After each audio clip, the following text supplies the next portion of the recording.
Okay. All right, friends, welcome. This is, I have to look, Wednesday, June 11th. Um, this is a full moon. And when we are gathered here live, we, the full moon has hit its exact point. So we can say like both last night and tonight are definitely full moon energies of the nighttime. And today's the daytime energy.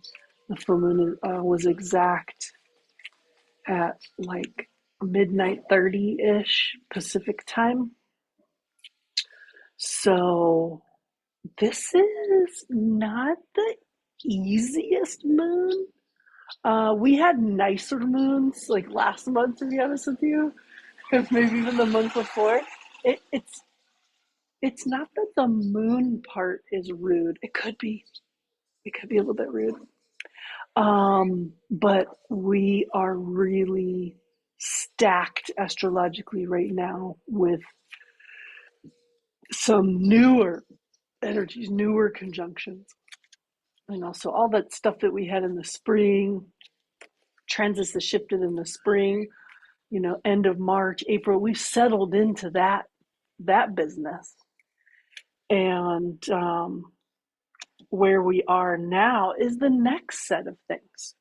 Jupiter just changed signs in March. That's a 1 year transit. So Jupiter has made a significant shift somewhere in your chart. And that is currently sidereal Gemini. And so there's quite a few vibes in Gemini at the moment. The sun is still transiting sidereal Taurus, but just till the 14th. So just a couple more days, sidereal Taurus.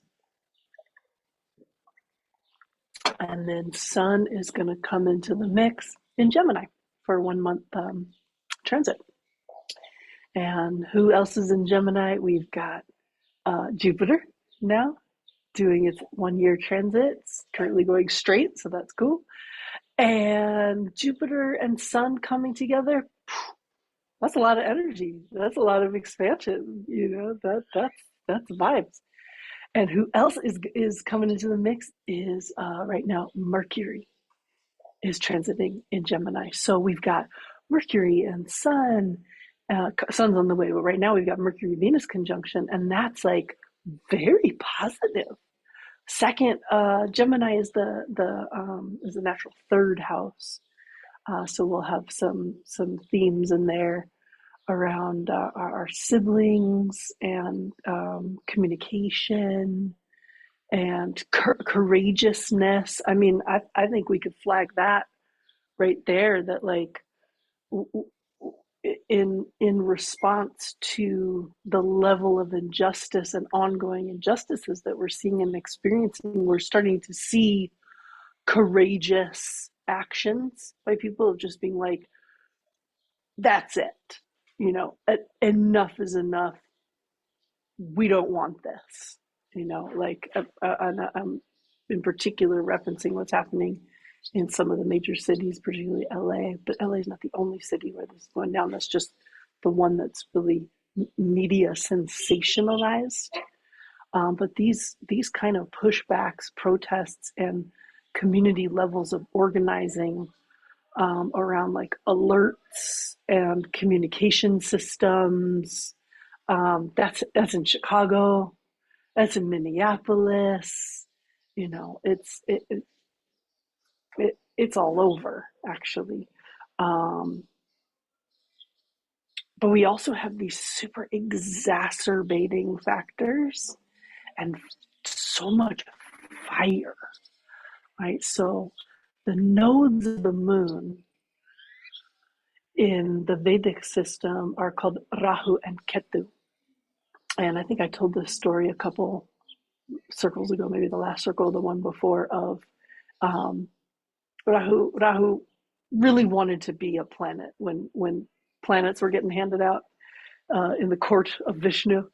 And Rahu was a demon, and Rahu was not invited. And Rahu was like, I'm going to be a planet. So he like tricked his way in to Vishnu's court, found some backdoor route. I forget all those details. And there he is. He punched his head in. And he was like, holy shit, I'm gonna be on planet. And somebody alerted Vishnu, and Vishnu threw his discus and chopped off the demon serpent's head. And so the head, or the north node of the moon, became Rahu. So just unsatiable desire, super vata or wind energy, and passion. So much passion. So don't think that that's a bad thing. It can be. It can make things be quite out of control. But let's say like Rahu is influencing your 10th house of career and like work purpose for being. Like you could put foot to ass and get some stuff done. Like you can get that passion energy galvanized depending on which house Rahu is in. Remember, Rahu and Ketu just changed positions. They just changed signs, which means they changed houses in your chart. And that was the end of May, either the middle or the end of May. But it's June now, so it's definitely shifted. It just depends on which systems math you like to choose, the mean node or the true node systems. So you are now feeling the impact of where Rahu is in your chart and his counterpart Ketu, which is the headless body. Now, one of these is in the mix with some troublesome stuff at the moment, and that's Ketu. So if Rahu is unsatiable desire, what's a body without a head? You got everything from disillusionment,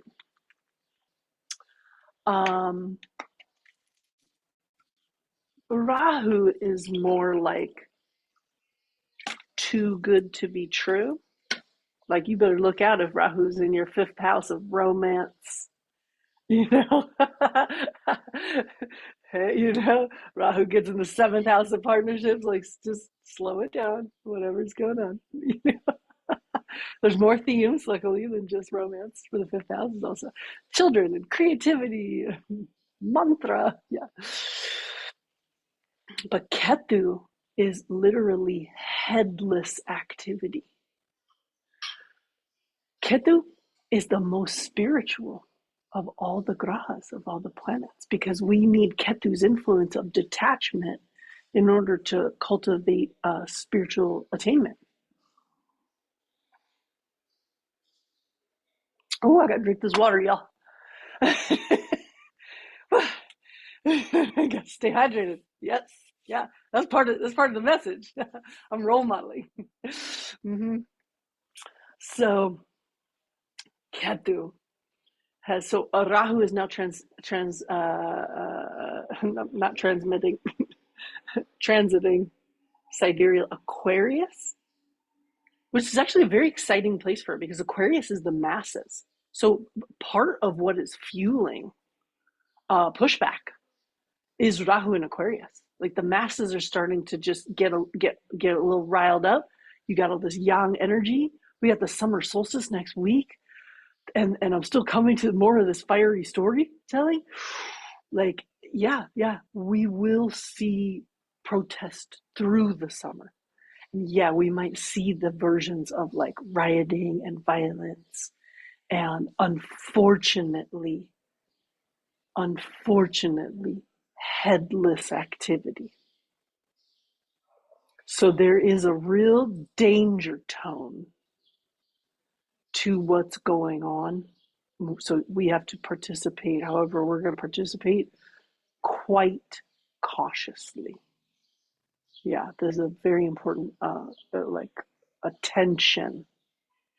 This people are going to be riled up, and humans respond to mob action. We're programmed for it. If it gets going and then there's a mob, our tendency, like literally our programming is to then jump into the fray, like get into it. So this is the first time I'll say this. We got to keep our cool. We really got to keep our cool here and be a little bit thoughtful before acting with this. And that's across the board in like every sense of that advice. Ketu just moved into Sidereal Leo. And Sidereal Leo is already a fiery place. And Ketu is super pitta, super fire, this quality, elemental quality. Leo is ruled by the sun, which is fire, right? And Ketu, who also just moved into Leo, which is kind of a fun thing, individually speaking, is Mars. And Mars is also fire. So all the fire is in Leo. What's Leo? Leadership, the king of this. And so, yeah, we might see hot-headed leadership. We might see, real like ego promoting leadership. Or already seeing that, please. I'm just saying, I'm just describing the correspondences. But we're already seeing this. Hot-headed. Now put Ketu with that and that influence. And so what we get is just like quite a dangerous combination for very hot-headed, not thought out, assertive. What else is Mars? Military? War? Mars. You know? So leadership, war, headless activity, all indications then of violence, accidents, seismic activity, and we're already seeing all of this. I mean, it was in just the formation stages like 2 weeks ago, and you had like Mount Etna blew up, and Kilauea has been blowing up, and then some other volcano went somewhere. Then was seismic activity. There was earthquake at the other side of Greece, near the Turkey border at Rhodes, the island.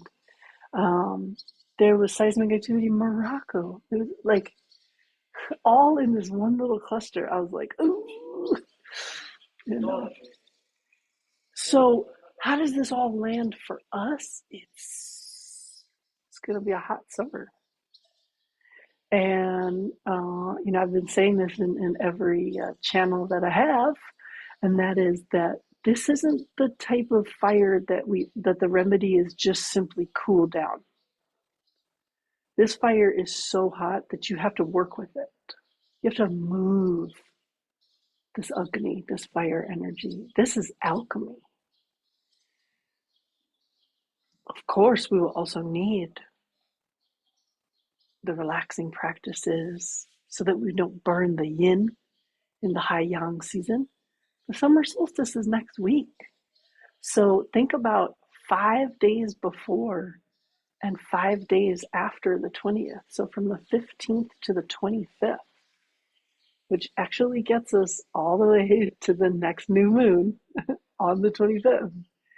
It's very important. Like these 10 days, this isn't when you initiate new things. This is actually when you be a bit cool and chill, and you be with these energies, and you work with the alchemy, you work with what's being presented to you. Just yesterday, I mean, we had a very young day on a trip in the city of Athens, very crowded, very hectic. It's all graffitied. It's like a very confusing look. It's like posh boutiques and then like head to toe graffiti. It's quite a thing. What's getting communicated there. It was hot, and we were on a mission. to climb all the way up to the Acropolis, you know, in the like evening heat, and, you know, and do the things, you know, and then come down from there. That was real cool. Like, and you got all the energy there. You also got crowds and stuff. So it's all like this kind of pumping, amping thing, and we're having a great time, and we have a great little dinner and gelato after. Then we're like walking more, and by the time we got to our next venue, which was this um, incredibly beautiful documentary about a young Amazonian shaman during his initiation, uh, a period of initiation for him, so that he could leave the community and go travel the world and bring awareness to the world about his community. We've actually been hanging out with him for the last like 3 days here on this island. It's a real convergence of things, you know. And so we're going to see the documentary. So it's another crowd. You know, it's a hot theater kind of thing. And I noticed by the time it was the movie, it wasn't it wasn't even an agitation. It was like I could have jumped or pounced on any number of things. Just things other people were doing, or like how things were moving in the space, or this drive that was like coming out of me, that like I needed to immediately do something. And I just leaned back into my chair and was like, ooh, this fiery full moon influence. Look at that. Like, look where it feels in my body, all around my navel, like rooted in the navel, and how it flashes up, and it's very powerful and expressive. And it would like me to, like, how my then ego structure responded to these surges of energy was to like make safety and control the space. And luckily, there was cool-headed Yoli who was like, this is not your space to control. This is not your event. Yet, like, yes, you know the people that are putting it on, but this isn't anything that you need to involve yourself in. That's not your responsibility. You could just ignore that thing. You know, this isn't, you know, look at what's arising in you right now. This is so fascinating. But look, I don't know any other way to cultivate that kind of mindset without meditation. I don't know. I don't know any other way. Through the practice of meditation, we learn how to separate the viewer and the viewed, right? The you that's doing the observing and the object that's being observed. If it's glued together, you become identified with everything. So look, Ketu, Mars coming together in Leo, but like that's a lot of spiritual power. Like, you could be activating this fire alchemy in the body, expressing, and then using the tools of Ketu, of detachment, and literally liberating yourself from the fiery habituations that you have. I'm just narrating, like, my thing is always about like fighting and security. And I can think, oh, we came from the island that's relatively quiet, except for like this is the little road right here, so the scooters go past, you know, but like it's pretty chill and it's quiet for the most part. And then you go to a big city and your nervous system is on super high. So like we need, this is the next 2 months. So these are this influence of Ketu Mars and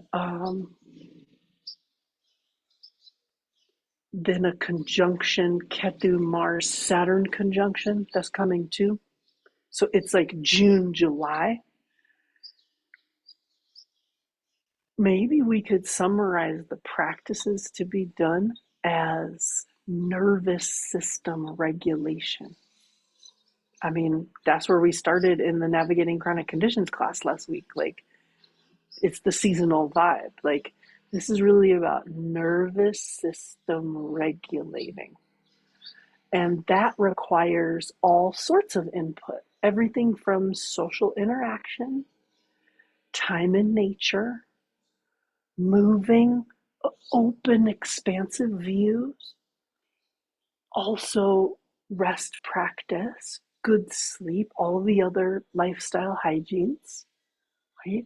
Also requires exercise. You need that endorphin, serotonin vibe, short bursts of exercise. And it might be helpful if that exercise was vigorous at times. And all that Martian energy, yeah, martial practice, absolutely indicated like this. But there could be a little fire breath. There can also be cooling breaths when the Constitution is telling you, damn, it's too hot.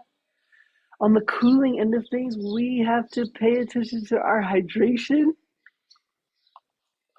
Triple fire, sun and Mars, and Ketu, for crying out loud. Just hydration, coconut water, water immersion, also shower, like just cooling of the body. All your cooling foods, which is basically foods with high water content. Like this, her delicious warma. Right? And cucumber, and squash.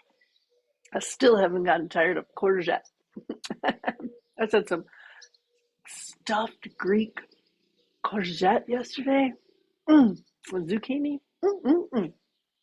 With the minced meat and the rice and then the lemon sauce. I'm telling you, these people are not messing around when it comes to food here. That is right. But a lot of alcohol. And I gotta tell you, alcohol is probably not your friend.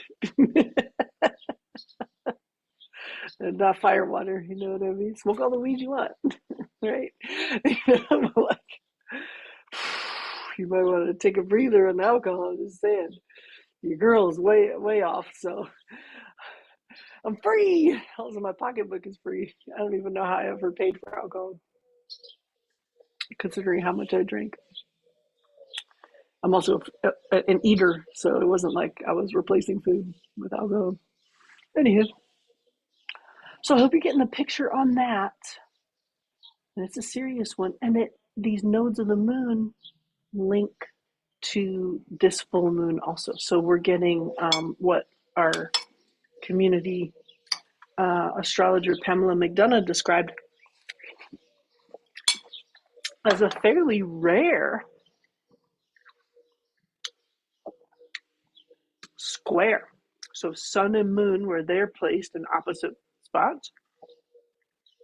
Sun is in Taurus and the moon is in Scorpio in a nakshatra called Jeshta.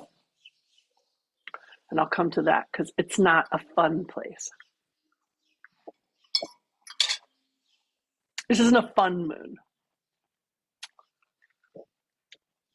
Because sun and moon are in an exact square with the two nodes. So that means that your mind is being encouraged towards examination of the themes of where the nodes are in your chart. Like my nodes are in the 4th house and the 10th house.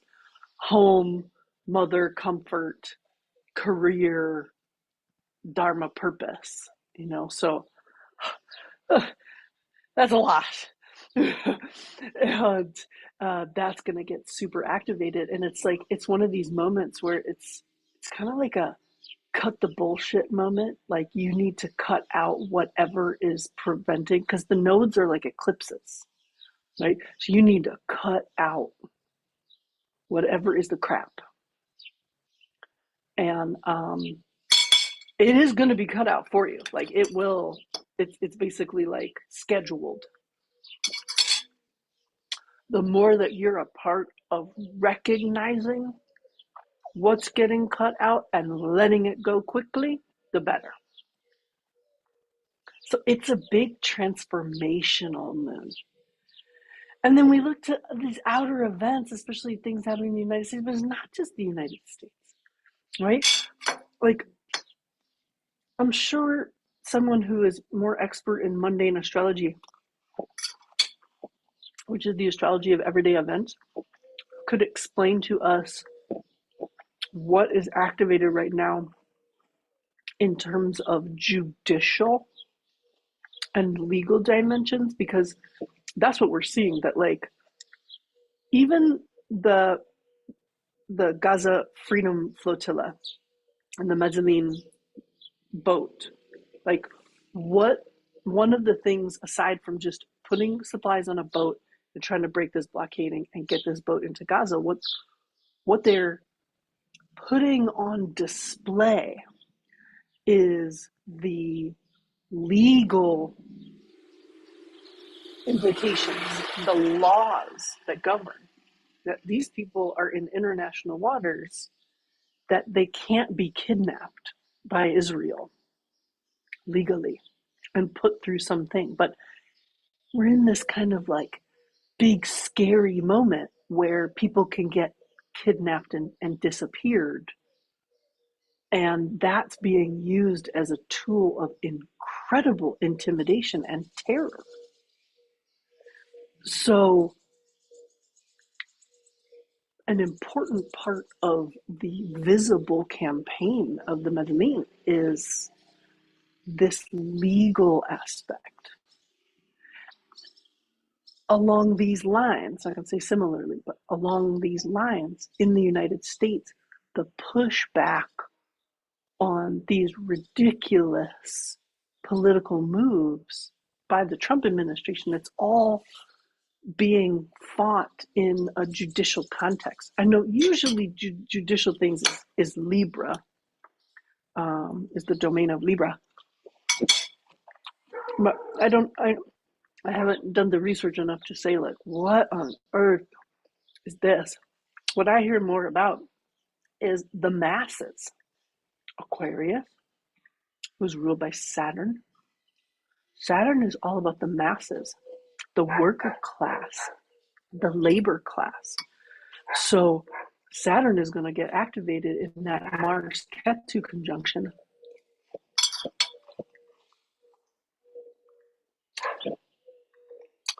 And I think we will see even more with the masses.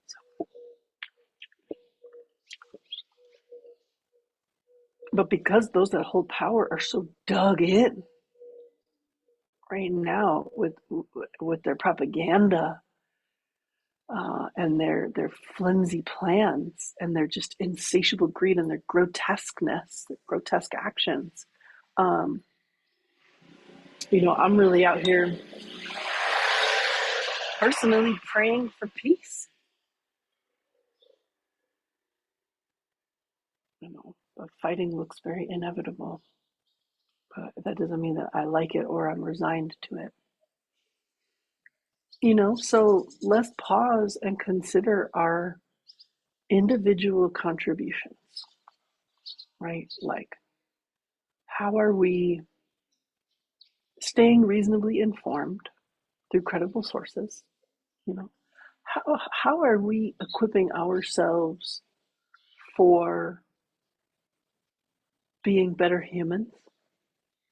How are we like improving our humanity actively every day?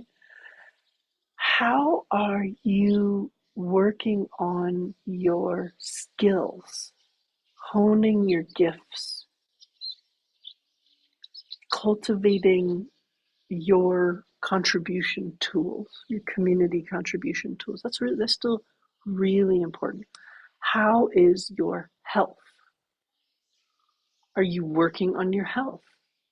Are you improving your health? Are you going to be as fit and as strong as you can possibly be for the now and into the future, for the longevity of all things? Then we can think about our decolonization journeys. How are we unpacking our stuff? How are we freeing the police that live in the mind, the politicians that live in the mind, the prison that lives in the mind? How are you freeing capitalism that that suppresses this body, that lives in this body, right? Don't think for one second that if your work is pointed towards you, you're doing a good job right now. You are helping. Absolutely. Pointed outwardly, that's going to be quite up to like what you feel passionate about in your community. And that's what we're seeing in LA and Minneapolis and Chicago. People are getting passionate about their communities. And come on, LA just had fires. You know, like it's really, these are not the people's buttons that, that they should be pushing. Because the window of tolerance, you know, the level of tolerance is pretty low. You know, people are like on an edge at a brink. You know, people just lived through apocalyptic conditions. Like, you know, you can't then start dangling, you know, threats in front of folks. They're just like, we just survived death, you know, like we just survived tornadoes of fire. Like, who the fuck are you? You know, so that's a kind of exciting place, but I do think it's a very dangerous place. But I'm pretty sure all revolutions start with danger, you know. So I'm just chatting right now. This is more from the observational end as a historian, you know, as someone who works within frameworks of cultural anthropology. This is less intuitive and just a little bit more the practical end of things. But like, not everything needs to be intuitive. First, you should really just observe the landscape and the patterns that you're seeing, the types of behavior from people. You know, when people have just lived through an apocalypse and then you're going to start breaking up communities, people are going to have a real fucking attitude. And that's not just like, oh, we're rioting, let's go steal from the Gucci store. Did you notice that this isn't like that? This isn't the opportunists, you know, because it's super community oriented. The media makes it look big. Ketu, Rahu. The image is skewed, you know, it's stretched and distorted. But this is in like tight neighborhoods.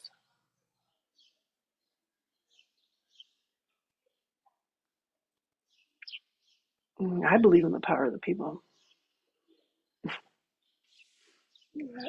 And should the people get themselves organized enough, I certainly believe in the power of the people. So we're going to have to keep thinking and observing about how we can be helpful.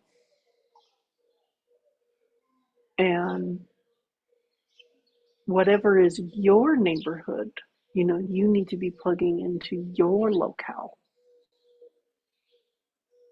The summer is a beautiful opportunity to do that.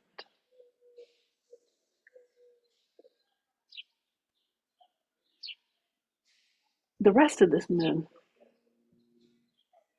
is kind of personal, you know, of this Jeshta Nakshatra, the lunar mansion of Jeshta, which sits in Scorpio. Scorpio is ruled by Mars.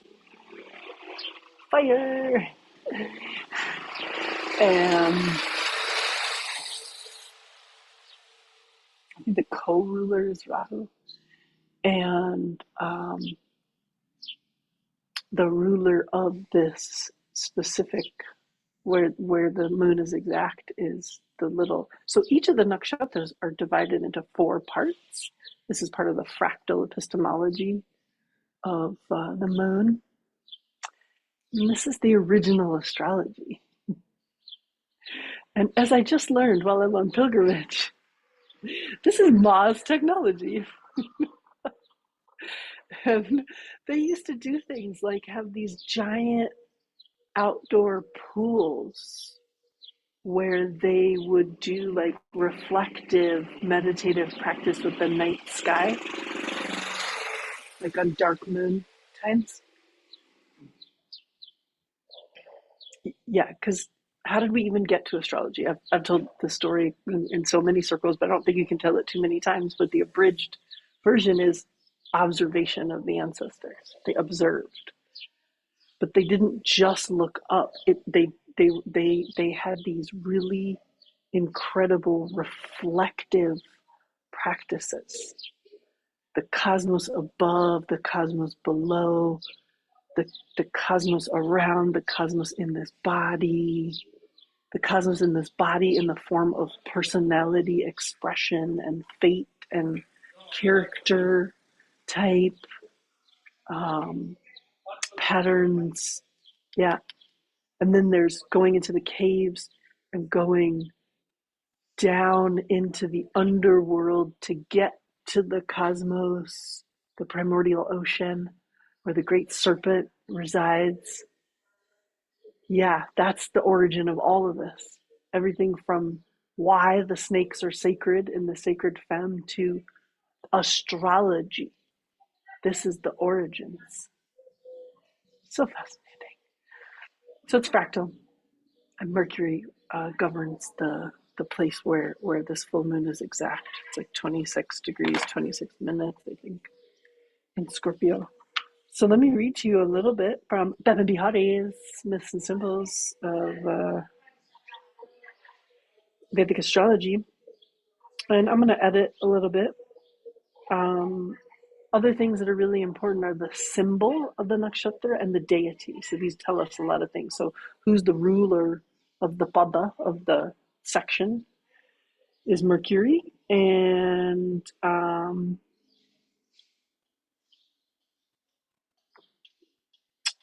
also what matters is his primary motivation, but whatever.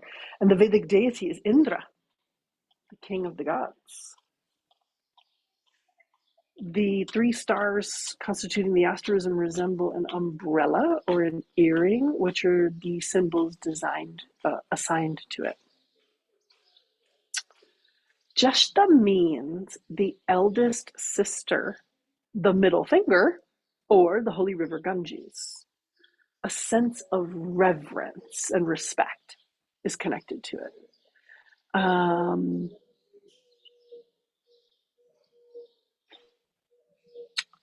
The primary function of Jeshta is to guide the individual to their spiritual evolution. So you can also pay attention to where is Scorpio, sidereal Scorpio in your chart. That's also lit up in this amazing moon junction. There has to occur radical transformation at this stage of the soul's pilgrimage. Indra, the king of the gods in Hindu mythology or Sanatan Dharma, controls all the pleasures of life. He has achieved this august status after arduous preparation and severe discipline. The name Indra is derived from the root word meaning a drop. It is the individual who has attained the supreme heavenly position as a result of great austerity. The Sudarshana chakra, the invisible disc with which anything can be annihilated within an instant, remains balanced on his forefinger. It is the reward he has won for his great sacrifices. It is a kind of thunderbolt, a circular disc, ever active and auspicious, a great and mysterious weapon. The circularity of the disc has an important similarity with the symbols, the umbrella, and the earring assigned to Jeshta. Indra uses this disc to protect the universe and the kingdom of the gods against the deadly onslaughts of the demons or asuras, the anti-gods. The Sudarshana chakra can be used for attacking the most dangerous enemy. This weapon used for protection is not bestowed by another, but is earned by one's own severe penance and austerities, by control over one's senses and nature's subtle forces. These symbols, the disc of Indra, the earrings on the earlobe of divine kings, and the protection given by umbrellas, really it's more like a parasol, for the elite, yogically stand for the serpent fire, which is said to resemble them. This Kundalini Shakti, the secret Feminine energy, coiled like a serpent at the base of the spine, when rightly energized, gives control over the subtle forces of nature. In order to unfold it in the right way, the individual is required to master their lower nature and go beyond attachment to the outer world. Upon successful completion of this discipline, the soul becomes the ruler of all the world. Angels and fairies dance at her will, and she gains miraculous powers. These potentials are contained in Jeshta, which enables the human individual to communicate freely with spiritual powers. This relationship is suggested by Mercury ruling over this asterism. Jeshta bestows much status. The earring and the umbrella are status symbols. In ancient India, as in other ancient civilizations, kings who attained spiritual and occult powers wore special earrings to signify their mastery over the serpent fire. We have this in my lineage also. Nobles and aristocrats who attained a high social status because of their wisdom and erudition were offered the royal umbrella. Energizing of a special latent faculties in the individual opens himself up to the macrocosmic force occurs under Jeshta. At this stage, the soul qualifies itself to embark upon a new direction. The soul's personal evolution reaches its end. Even if the soul is still under the spell of materialism and has to go yet deeper into the outer world and meets a severe reaction, as it is now open to the energies of other realms of existence. A new life wave. Let me just make sure I got the right audio settings. Oh, I so apologize. Could have been improving that. Here we go. Pow, pow, pow, pow, pow, pow, pow, pow. A new life wave springs from the inner self to provide the experience of a new kind of existence. I'm just pausing for a second. This is what I'm talking about, this moon. Like, this is the kind of transformation that is available. But it's not sweet. It's not like, la, la, la, la, la. No, this kind of transformation generally shows up quite rudely. And you got to see it for what it is. It's the spiritual penance. It's the moment where, like, this individual small s self can die and transform. It requires considerable psychological growth to be able to absorb the cosmic impulse so that the individual can be spiritually transformed. This psychological impact is indicated by the relationship of the various quarters of Jeshta. The first quarter is governed by Jupiter, the planet of religion, dharma, spirituality. Under its impact, the materiality of the individual is gradually spiritualized. This is expressed by attraction to outer religious practices. Attraction to earthly things remains important, but inside the individual, a voice imitates their ultimate futility. Such people are often misunderstood. The contradiction in their behavior is glaringly visible to their friends. Outwardly, the individual does religious practices, while psychologically, they are still entrenched in materialistic pursuits. Well, this might be you. You might know people like this. These contradictions force their friends to consider them a hypocrite, but both aspects of their behavior are reflections of sincere beliefs. The contradiction arises due to the beginning of the differentiation between the outer and the inner self. That's a really interesting point. In the second quarter, ruled by Saturn, Saturn gives the effect of its rulership of Capricorn, while in the third, the effect of its rulership of Aquarius becomes evident. The individual is thoroughly broken under the second quarter. Their personality is disintegrated. Saturn grinds very slowly and very finely, always keeping the ultimate goal clear. Mastery of nature's finer forces cannot be gained by any person who has the slightest speck of selfishness or materiality, or who seeks personal status. For Saturn to produce the kind of complete detachment required, He must use the only method known to him, the complete shattering of the personality. This change occurs during the second quarter of Jeshta. The third quarter follows the transformation achieved during the second. The new impulse enables the individual to operate for the good of all. At this stage, the energy contained within the individual is put forth for universal welfare without any personal calculation of gain or loss. For an individual who is completely detached from themselves, such opportunities are very fulfilling, but from an earthly standpoint, it can be very trying to work for the expression of this impulse. The individual has no remorse if they suffer poverty or is afflicted with personal sorrow, as long as these do not obstruct their compassionate activities. The fourth quarter is again under the domain of Jupiter, and inner contentment becomes pronounced. The characteristics of Jupiter in Pisces are prominent at this stage. Under this impulse, there is no confusion. The individual knows that the fulfillment of the divine mission in life is all that really matters. The hardships of physical life become insignificant compared to the higher goal. Jeshta prepares the individual for a new kind of influx that they will have to endure. In this preparation, they must be linked with their inner life. This process of psychological exploration is accompanied by material deprivation. The outer expression of the asterism depends on the level of soul development of the individual concerned. If the soul is functioning at the material level, the power bestowed by it gives arrogance. On a spiritual level, it gives the expression of divine benediction or divine blessings. And who follows this is Mula, like the deepest, heaviest, darkest part of the spiritual, cosmological, astrological journey. So like, nope, it's not a nice thing.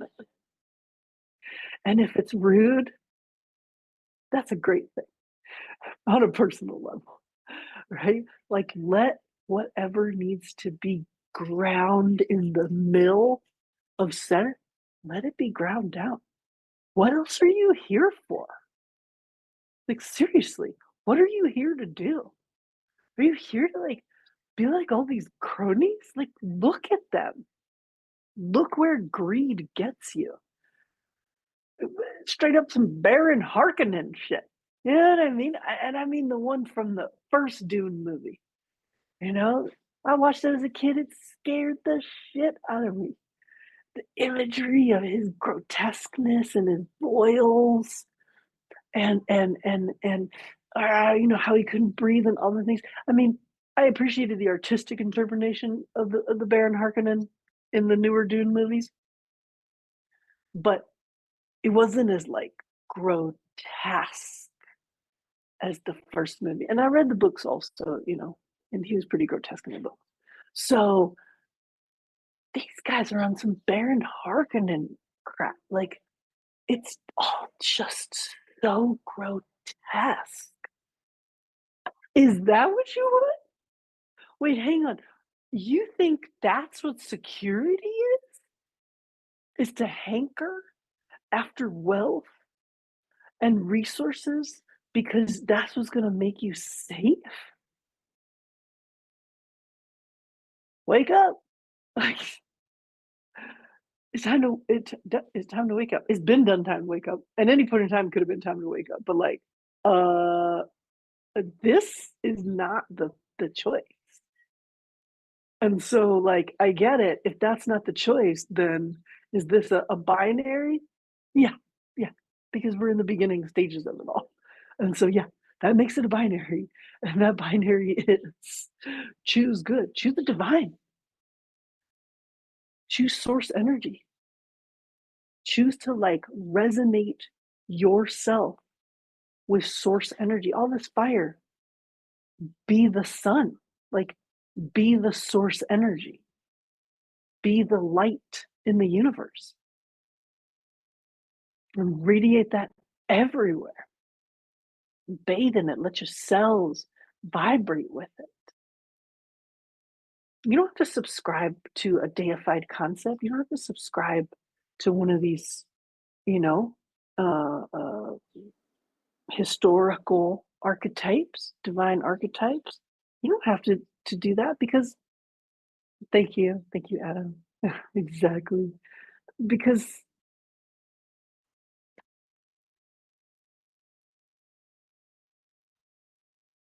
those that have touched the truth know that the divine is the energy of everything.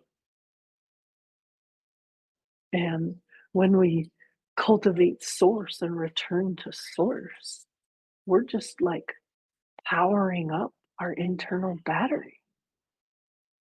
But you are that divinity. It's not outside of you, it's in you. You are that. I mean, you know, some real classic spiritual teachings here, people. Real classic kind of stuff, you know. But we got our marching orders, we got our assignments, we got work to do. So if you burn too hot, you will fizzle out in all this heat. You got to make it through. And maybe you're going to learn how to harness this. Let it burn all the unnecessary things. And it's not really about a material hankering either. It's going to be about less of the material things. So keep simplifying your life. You don't need anything. You need very little. If you have so much, give your extra to those that are in need. You know, be a part of being of service of others, and service of humanity and the community. And you know, guard your mind for these scarcity narratives. I have to as well. I was feeling that also in all this fire and all this heat in these last bits, and probably also just where I am in my cycle and stuff, like where the anxiety is going. You know, it's like anxiety ramp up right now. You know, and like where does my mind reach for? Oh, money scarcity, you know, financial scarcity. It's not true. Maybe there needs to be some like budgeting. And there needs to be some like conservatism, maybe a little bit more. No, nobody needs new things. You know, like you can say, you can you can do the window shopping and appreciate, you know, and be in conversation, but you don't need the things actually, you know. So I'm just sharing with you literally like my day, you know, how it shows up in me too, you know, and how I work with it and move with it and be energized by this. The message remains. In conclusion, the message remains. What is on the docket is spiritual growth. But if you're fucking with anything else, I don't know. Good luck. So make it spiritual. You know, I want to grow my career in service of others. Yes, let's go. You know, I want to do my art. Yes, in service of others. You know, I want to make my music in service of others. You know, I got to work this jobby job, means to an end, service of others. You know, stay on your mission statement, hone your mission, vision, and values. Do not waver, and then keep yourself in the midpoint because transformation is inevitable. So I'm going to pause my thing here.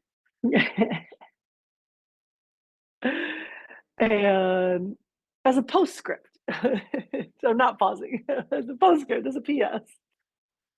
So the rest of the month, I'm going to give you a couple heads up here. So the next moon is the 25th. 24th and the 25th is an extraordinary conjunction of, I think it's Saturn, Jupiter, Sun.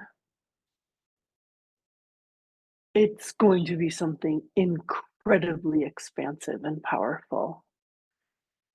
Then we get a new moon, like right on that juncture as well. And then in the goddess calendar, it's actually that week starts the 25th starts the 10-day summer goddess portal. There's actually 4 in the year. You've only heard me so far highlight the fall and the spring ones. There's a summer and a winter one too. And it's been on my radar. Let's go, Anne. It's been on my radar to like start weaving the summer and the winter ones in too, of just whatever. So we're going to be doing meditation week that week, and all the indications for that conjunction on the 24th and the 25th is like, you need to be meditating. Like, that's how you're going to gather this really, really potent energy and integrate it. And I was like, well, look at there. Look at there. I love when the schedule is divine. So we really picked one hell of a good week to really harness those energies, and we'll get like, you'll be starting the 10-day portal, and so 25th, 26th, 27th, 28th, 29th. So we'll be together for the first 5 days, and there'll be a real strong encouragement from my end that you really continue with your practice through the portal, including your devotional practice if that's your thing, because this is, when the goddess is close to us here on earth. I mean, she's always close to us, but I'm just saying, kind of that sentiment of her accessibility and her potency. And that's the source energy paradigm that works for me.